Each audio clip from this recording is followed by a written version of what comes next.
This video is sponsored by Tokyo Treat and Sakurako. Let's be honest, Kirby and the Forgotten Land is one of the best 3D platformers that Nintendo has made in a very long time, and not to mention, it's probably one of the best Nintendo Switch games in my opinion. But with that, the story and the game itself has some things that just doesn't quite make any sense. Today, I want to talk about how some things in this game don't make sense when you look at it in the grand scheme of things. The inspiration for this video comes from Infinite Bits. Go check them out on YouTube. They do these type of videos all the time with Mario Odyssey, The Legend of Zelda Breath of the Wild, and lots of other games, so please feel free to check out their channel. And of course, lots of these points in this video are valid, but some of them are a little bit exaggerated just for the sake of the video. Just keep that in mind. First off, does Kirby's Warp Star have a mind of its own? I've never really seen this ever in a Kirby game, but the thing kind of flies in, almost looks like it's talking to Kirby, and then when Kirby's in trouble, he starts banging the Warp Star as if he's telling it to move out of the way. Like, Kirby, aren't you the one controlling this Warp Star in the first place? I guess not. Kirby has been pretty good friends with the Waddle Dees off and on, I guess. Sometimes they attack him, sometimes they don't. Kirby doesn't even care about them here. Why is he not even trying to help any of them? I mean, seriously, he's just kind of mowing through them with his Warp Star, looking all angry on his face. Like, what is going on, Kirby? How come no one else developed the Mouthful mode virus except for Kirby? Like, I know Kirby's the only one that really has this inhale thing. Well, I guess so does King Dedede, but King Dedede doesn't have this ability. You don't see King Dedede walking around sucking on cars. Why is it only Kirby? You can literally see the viruses just floating around Bandana D. Maybe Kirby's the only one that just flies around a pocket dimension with his mouth open. I don't know. Why was Kirby the only one that landed on the beach? And how come every other Waddle Dee seemed like they landed with each other? Kirby was right beside Bandana D. I don't know why they weren't together from the very beginning and why it took him so long to actually go find them. Why are the residents of Dreamland still trying to fight Kirby? Like, why are they charging after him and trying to beat him up in this new world that they just got sucked into? Shouldn't they be worried about how to get out and fighting the Beast Pack instead of Kirby all the time? How was Kirby even able to make this car run in the first place? Looking at the car, I assume it runs on gas, it has exhaust, so clearly it's burning fuel. So where is the fuel at? How's there still fuel in this car, and why can Kirby drive it as long as he wants without running out of gas? I know it's not solar powered, so how is he doing this? Also, on the topic of how things are still working in this world, how is this radio working? And how did it just turn on when Kirby drove past it? This, once again, doesn't look like any type of futuristic radio that's using any solar power. For one, it's in the shade, too. So how is it turning on? How are these batteries still working on this thing? Who turned it on? How is Kirby still listening to the song from the radio when he's driving so far away from it? I mean, like, he's in the inner city now, and eventually beyond that. How is he listening to this music? Maybe it's just playing it for us to listen to, or maybe somehow he figured out how to turn on the car radio, but it's never really shown. We have seen Waddle Dees pilot mechs, wield all types of weapons, and attack Kirby in many different ways. Are you telling me that they're running away from and getting captured by some crows and a couple of wolves? There's no way. How did the Waddle Dees have enough time to join together, find Elfland, and make a little village together where they all could live in, considering the fact that the wormhole opened up and Kirby probably went in, if not the same time, shortly after all the Waddle Dees fell in? How do they have enough time to build all of this? Why do the crows just hold the cage in place when Kirby's literally running straight forward? They don't move, they don't try to carry it off somewhere else, they just let Kirby free everything that they're holding. It's just stupid. Kirby can traverse the world map via his Warp Star. Now, does he really need the Waddle Dees in order to break down the walls and to unlock new areas? Just fly to them, Kirby. You can literally fly to the end of the game and take out the final boss from the very beginning. What vending machine has 999 cans of soda in them? How does this all fit in Kirby's mouth? Is it just like an endless void in his stomach that all these cans are in? How are they in there? How does blowing fire on the gas canisters not blow them up? I mean, these things should be detonating not only this whole region, but pretty much the entire cave. Why aren't you exploding? How is Kirby not getting sick from putting his mouth on all these things? Look at this dirty old rusted car, and that thing is just swimming with bacteria, and he even puts his mouth over things like stairs. Like, people have been walking on these things for probably years. Kirby has got to have the best immune system in the world. I need his immune system. Before we continue, I want to thank today's sponsor, Tokyo Treat and Sakurako. What's up, everybody? I am back again with more treats from Tokyo, Japan, from Tokyo Treat and Sakurako, once again sponsoring today's video. We got all types of crazy treats and all types of crazy things that they sent in these cool boxes. and I'm going to talk to you guys about them today and show you them all, and tell you guys some of my favorite snacks that I got in each box. This month, Tokyo Treat's box theme is the Moon Festival Munchies box, which contains a variety of seasonal and exclusive Japanese snacks inspired by Tsukimi, and Sakurako's theme is Kyoto Moon Festival box. They are also partnering with the local Kyoto government, and they invite you to experience the cultural and culinary rich snacks of Kyoto. With your Japanese boxes, you'll also get a nice little pamphlet showing you what all the snacks are and giving you a little bit more information about the culture from which they come from. For the Tokyo Treat box, we got tons of more fun candies that they found for us today. These are kind of like some cool Ramune sweet tart candies. They just kind of dissolve in your mouth. These are one of my favorites for sure. And they go really good with the soda pop gummy. Let's zoom in on that. Also one of my favorites. My all-time favorite so far, I think, of any boxes that we've gotten so far, are these lemon and salt Kit Kats. Guys with me. Guys with the phone. Yeah. And from the Sakurako box, some of my favorite ones. Here you have these Kyoto candies. They all have different flavors, which is really cool. Some are cherry, some are more minty, some even have a little bit of a wasabi taste, a little spicy in it. We always get this like monthly piece of bread. This stuff is like the softest, sweetest bread.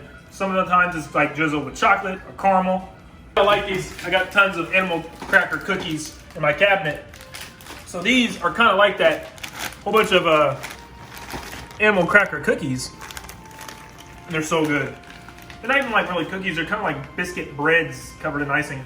Every month, Sakurako also gives a cool piece of tableware, and this month's is this cool little dish. If you guys want to get your own box, make sure you use my special code in the description, and also feel free to click on the links for either Tokyo Treat or Sakurako, and you can get your own box sent to you with your own Tokyo snacks. Thanks again to Tokyo Treat and Sakurako for sponsoring this video. How do the boulders rolling down the hill on this stage continue to roll down the hill? There's like an endless supply of boulders. Who is throwing all of these boulders? Who threw the giant boulder as well? It had to be Gormando, right? Is he like the only one that could possibly pick up a boulder that big? Of course, we never do get any answers, but why would he keep rolling these smaller ones over and over again, and how is he doing it in all these different sections of the levels? It's just not possible. Why is Kirby able to use a gun and use a gun so well in this game? Plus, does he even have a gun license? But that's not the thing that bothers me as much. The next one does even more. Why are the enemies that actually give Kirby this copy ability dogs with guns? That doesn't even make sense. Why are dogs using guns in this world? Most of the Beast Pack are just animals that are doing animal things, like porcupines using its spines, or a giant monkey just swinging around and stuff. Why in the world do dogs have guns? What happened? Did the humans allow this in this world before they left? Who is throwing up and controlling these targets for Kirby to shoot in the air? Like, seriously, someone has to be playing this game with them. It can't just be, you know, automated targets that decide to fly up when Kirby gets there. I don't know, but maybe somebody wants to have fun with Kirby. Perhaps somebody in the Beast Pack. How does Kirby never wreck the car, like even make it blow up, or even hurt himself, like get a freaking concussion by banging his head across bridges and giant buildings? How strong is Kirby's head? Which reminds me, how is Kirby even able to knock this bridge down in the first place? He's only going like 15 to 20 miles an hour, if that, and there's no way he's going to knock down a giant mechanically driven drawbridge held by giant thick wires with that little bump. I'm sorry, it's not happening, Kirby. Why are Kirby's soda cans so strong when they shoot out of his vending machine? Okay, maybe he's shooting them very fast, but look at them. They're not moving that fast to the point where they can break steel crates and blow up blocks. They even can one-shot like every enemy in the game. Why are they so strong? Let me get this straight. The Arrival Mall doors are kind of broke open the entire time when you make your way inside, but then when you get in, the doors are seen shut. Which one is it? Assuming everyone really did just leave this world behind and left at a moment's notice, why is almost everything in this world accessible, including every building, factory, machine, everything, and even the mall itself is accessible, but the stores in the mall are shut? Why would the residents close down every store but leave the doors open for the mall and for every factory? Literally, what if Kirby wants to go in and shop? Let Kirby shop. Everything in this mall is tore up, ripped, or dirty, and even the carpet below Kirby is as well. But one thing that looks spit shine clean is the cushioning everywhere. All the seats and all the cushions are spotless. Like literally they've never been touched. Why are these cushions so clean? Whatever factory or manufacturer or company they come from, I definitely have to look them up. Now this could be said for the entirety of the Kirby franchise, but why is there just a lollipop sitting on this cushion? I get it, it's probably the most clean portion of this entire mall because goodness gracious, these cushions are so clean, but who left the lollipop there? And why is it in like mint condition? Why are there random lockers at the mall? I mean, I don't see a play area for any reason for people to need to put clothes in this locker. It's not like it's a YMCA or a gym or anything. There's nothing like that anywhere near any location in this mall. So why are there lockers? Also, why are there moving walkways in the mall? This is not an airport. Why would people need these? Are they that lazy that they can't make their way to the food court at all? This is reminding me a lot of WALL-E. Let me get this straight. This civilization is highly advanced. They even now have the dimensional rift technology in order to leave this place,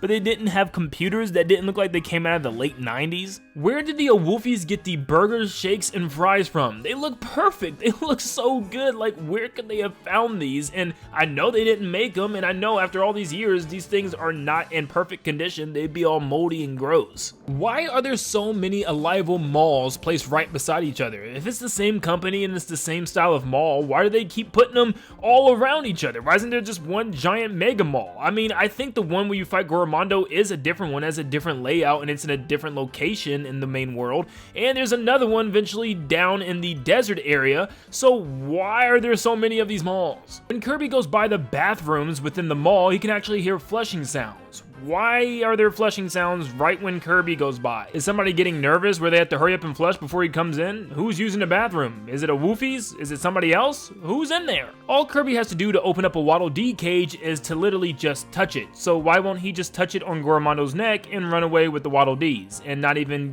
pay any attention to Goromondo? It's that simple, Kirby. You literally do it when the fight's over. Just touch the cage. And finally, why do the bosses explode when Kirby finishes them? Like, where did they go? They don't die because they reappear multiple times within the story and even the post-game. So what happens to them? Why are they exploding? Why don't they just run away or something? And that was 34 weird things that occur in Kirby and the Forgotten Land that just doesn't make any sense. Of course, this video was made for fun. I had a lot of fun making this video. If you guys want to see this continuing on with more worlds and later parts of the game, please let me know in the comments down below, and maybe some of the things that you suggest could be in the video as well. Let me know you're crazy, why is this happening in Kirby suggestions, and you could appear.